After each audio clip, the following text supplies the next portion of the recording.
So Michael Porter in 1980 developed three generic strategies.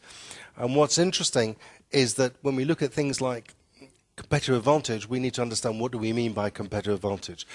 An easy, simple way of saying it, competitive advantage is where you make above average profits than your competitors. So it's something that you can measure. And when we look at the three generic strategies, it's a source of competitive advantage. So let's see what it looks like. Originally it came out as a triangle, but unfortunately we need to make that a little bit more user-friendly, because some companies were fitting in all different types in all three parts, which is obviously not exactly what we want to do. So if we look at here, where we've got the competitive scope, here we've got the narrow, which is a narrow market, and a broad market.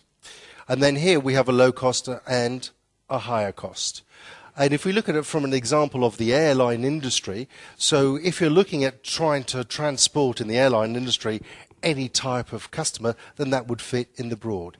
If we're looking at going after the business travel, that's obviously a narrow segment of the market, so that would fit in here. So